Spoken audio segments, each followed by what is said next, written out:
5, 4, 3, 2, 1.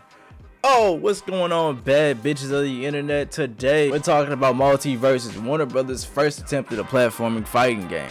This game is currently in closed alpha, and this video will be going over the game itself and its gameplay. Let me tell you, man, this game is a hot topic for all the right reasons. People have been dropping into my twitch.tv/Fearlessmasterm asking for the invites to get in. Hey, look, man, some people even offered to pay me for it. Bro came into the chat and was like, drop the PayPal if you got an extra code, I'll gladly pay you for it. We all about getting to the bag, but I'm not for the charge, bro, for a free code. Come on now. I say all this just to say, this might be the funnest, most exciting platform fighting game that I've had the pleasure of playing in a long time. Overall, my early impressions of the game are overwhelmingly positive. If you got the chance, you got a code, you got a friend that got a code, I say give this a shot. The beta is open, well, not the beta, the alpha. The alpha is open until May 27th. The day that I'm recording this is May 21st. Overall, again, early impressions, super fucking positive, man. I really like this game, and I'm no stranger to the platforming fighter. I've played my fair share of Smash, Brawlhalla, and games of the like. What I find very interesting about this game, though, is the focus. Normally you can do 1v1s and free-for-alls or whatever, but the main focus of this game is high-octane, fast-paced 2 versus 2 gameplay. With that, the combat feels great. I mean, they could have just stopped there, but they went the extra mile, and we always appreciate that. The synergy between characters and their abilities, perfect. This game has a huge emphasis on teamwork. Now look, I know what you're probably thinking, but let me reiterate, you can absolutely play this game solo. You do not need the teamwork aspect. Do not let that dissuade you from at least trying this game out. Now, to that tune, it is very well represented in the character selection screen.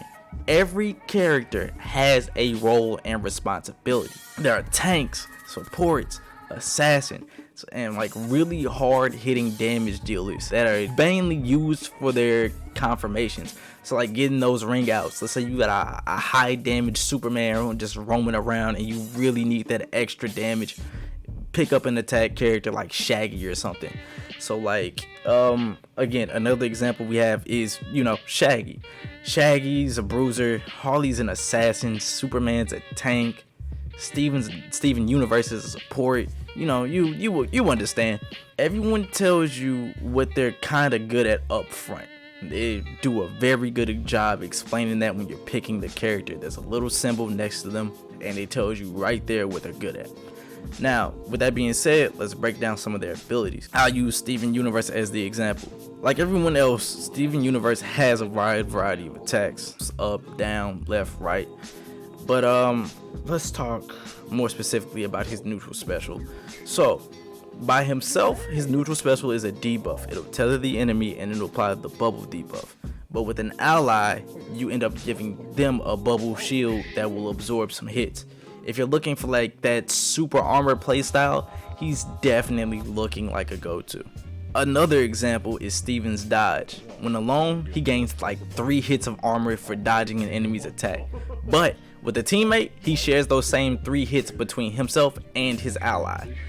He's a super strong defensive teammate and a shining example of what synergy looks like in this game. And he's just one of many. There's a lot of potential here in strategizing and teamwork. With that being said, let's take a little to talk about the characters in this game. I find them all pretty interesting to play. They all have a very defined feel and play style. And it doesn't feel like anyone is given more favor than the other. It definitely feels like this game was a labor of love. The characters have unique interactions with one another, unique voice lines. One of my favorite being Batman, after he beats Shaggy, tells this man, go eat another box of dog treats. In a lot of platformers, there's definitely a lot of basic characters that don't really feel like they're different. Let's take let's say some Smash characters, for example. You know, the default sword characters. Yes, they have their own unique moves, but they generally feel like they play the same. You know what I'm saying? Again, I would love to state this game feels like a labor of love. It's a shining example of what it's like to have very defined character animations, attacks, voice lines. Let's take Velma for example from the Scooby-Doo series. They seem to have spared no expense on her animations and fighting style. Like when crouching and she walks, she drops her glasses and tries to find them. She even has a mechanic where her and her teammates collect evidence while fighting to solve a mystery. Now look, after you collect enough evidence, you'll gain the ability to call the police. When the police show up, they try to ring out your opponents mid-game. It's a super powerful mechanic, but you have to use that teamwork to get it. If I'm being honest, we can even look at Shaggy, arguably the most basic of the characters. You know, he has the basic projectile, uppercut, sidekick, you know, the essentials for the new fighting game player. You know what they say, the chain is only as strong as the weakest link, but don't let that fool you. He definitely has a lot of super cool stuff. So his basic sandwich becomes a super sandwich, which deals damage and also heals allies it passes through. His uppercut becomes a deadly Shin Shoryuken, which is absolutely crazy and does a high amount of damage. It will kill literally anybody. So let's say you have a super tanky Superman just running around and you really need him going. It's the perfect tool for a good KO.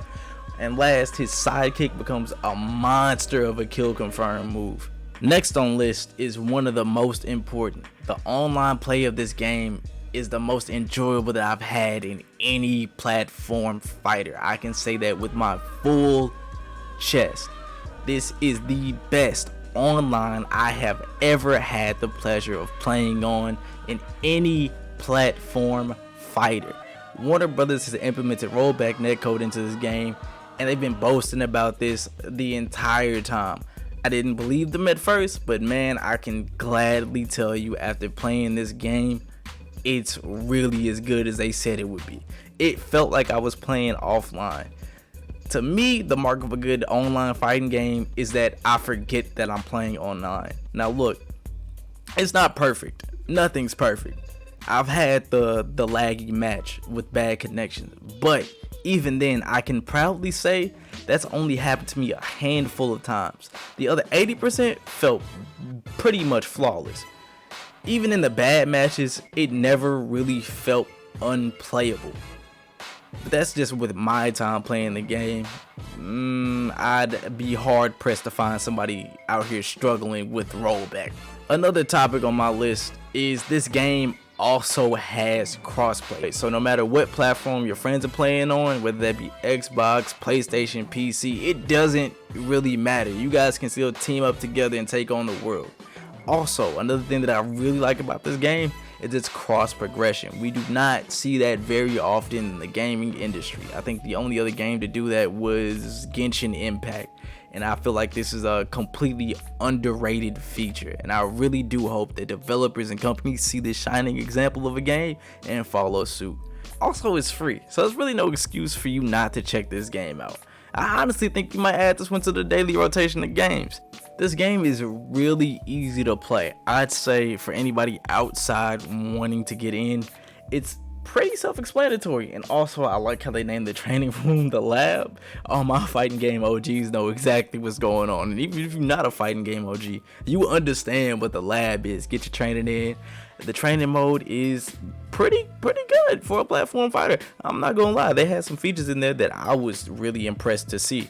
I thought that they would like skimp out on some things here and there, and they really didn't, and I'm happily surprised. Closing statements. We're kind of at the end here, so let's talk about a few things that I might have missed that are pretty important. So we have the specials, so not like the special moves, but you can make augments to your special attacks. So you can get 5% extra damage on vertical attacks, on horizontal attacks. You can have like if a projectile hits somebody, it adds this freeze onto them. So let's say you're doing a Superman Velma combo thing, you can do a freeze team. That seems cool. It seems like a cool idea. What else can you do? There's a bunch of different stuff that you can do, and the perks don't feel like they're too overpowered. Definitely some give and take. I say we have until July until this game comes out. They definitely gonna touch a few of these perks. They're not ridiculously broken, but they're also not useless, if you get what I'm saying. So that's definitely a point that I really wanted to drive home, is this also has another level of customization to it that is absolutely insane to me. I haven't seen this in any other platform fighting game, so I'm really glad that they implemented this. But those are just my thoughts and opinions on the matter. It's definitely a great game, man, especially in the summer drought. You know, it's hard to find games out here. So, free game coming out in July. Definitely give it a shot. And that's all I got for y'all today, man. Peace.